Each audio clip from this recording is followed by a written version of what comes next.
nous partageons la Bible pour la petite histoire. Une petite histoire. Non, parce que c'est plein d'enseignements, c'est plein de vérités. Alors, pour l'histoire d'aujourd'hui, nous irons dans le livre de Daniel, le chapitre 4, qui parle du roi de Babylone. Le roi de Babylone qui a eu une vision étant sur sa couche. Donc, le roi de Babylone, celui-là qui témoigne, il témoigne de la grandeur de Dieu, de la puissance de Dieu. En fait, Dieu l'a fait passer par une preuve qui l'a amené à être humble et qui l'a amené à reconnaître qu'il y a plus grand que lui et qu'il y a un Dieu qui est au-dessus de toute domination. Alors, étant sur sa couche, il a eu une vision et dans cette vision-là, il a vu un arbre, un très grand arbre planté au milieu de la terre, d'une hauteur, vraiment d'une grande hauteur. Et ce arbre était devenu tellement grand, tellement fort, et que sa cime, on va dire, son sommet touchait les cieux. Et on pouvait voir ce arbre-là jusqu'aux extrémités de la terre. Son feuillage était beau, ses fruits étaient abondants. Il portait de la nourriture, ce arbre apportait de la nourriture pour toutes les espèces, pour tous. Les bêtes des champs venaient s'abriter sous son ombre, les oiseaux faisaient leur habitat, leur nid dans ses branches, et tous les êtres humains trouvaient leur nourriture sur cet arbre. Et puis voici qu'un jour, l'un de ceux qui veillent, l'un des saints, s'écria et disait: abattez l'arbre et coupez ses branches, secouez le feuillage et dispersez les fruits et que les bêtes fuient de dessous et les oiseaux du milieu de ses branches. Mais laissez en terre le tronc où se trouvent les racines et liez-le avec des chaînes de fer et d'arène parmi l'herbe des champs, qu'il soit trempé de la rosée du ciel et qu'il ait comme les bêtes les herbes de la terre pour partage, que son cœur lui soit ôté et qu'il lui soit donné un cœur de bête et que 7 années passent sur lui. Et puis quand on arrive au verset 17 du chapitre 4, la Bible dit que cette sentence est un décret de ceux qui veillent.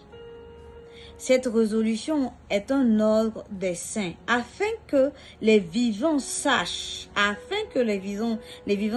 que le Très-Haut domine sur le règne des hommes, qu'il le donne à qui il lui plaît et qu'il y élève le plus vil des hommes. Alors, il faut dire qu'après cette vision que le roi a eue sur sa couche, il cherchait une signification, il cherchait qui pouvait lui donner des explications, qui pouvait décrire ce rêve. Alors il fit appel aux sages, aux devins, aux astrologues, aux magiciens et tout. Mais personne n'avait la capacité de pouvoir donner une signification à son songe, à son rêve, à sa vision. Personne ne pouvait le faire. Et en dernier lieu, pour donner la signification de la vision que le roi a eue, il y avait Daniel. Daniel qu'il a nommé lui-même du nom de son Dieu, Belteshazzar. Et puis, il disait que Daniel avait en lui l'esprit des dieux saints. Et donc, Daniel, qui était en ce temps-là le chef des magiciens, sera celui-là qui va donner une signification à la vision du roi Nebuchadnezzar. Alors, au verset 20, Daniel donne la signification. Je vais lire, ça sera un peu long, mais je vais essayer de lire. L'arbre que tu as vu, qui était devenu grand et fort, dont la cime s'élevait jusqu'aux cieux et qu'on voyait de tous les points de la terre, cet arbre-là, dont le feuillage était beau et les fruits abondants, qui portait de la nourriture pour tous, sous lequel s'abritaient les bêtes des champs, et parmi les branches duquel les oiseaux du ciel faisaient leur demeure. Verset 22. C'est toi, ô roi, qui es devenu grand et fort, et dont la grandeur s'est accrue et s'est élevée jusqu'aux cieux, et dont la domination s'étend jusqu'aux extrémités de la terre.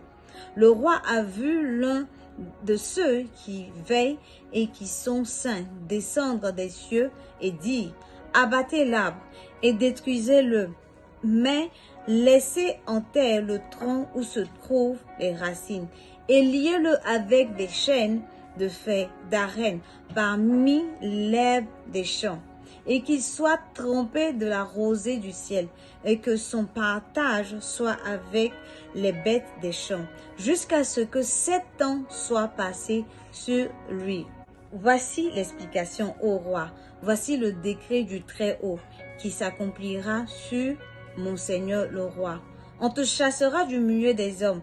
Tu auras ta demeure avec les bêtes des champs, et l'on te donnera comme au bœuf de l'herbe à manger. Tu seras trempé de la rosée du ciel, et 7 ans passeront sur toi, jusqu'à ce que tu saches que le Très-Haut domine sur le règne des hommes, et qu'il le donne à qui il lui plaît.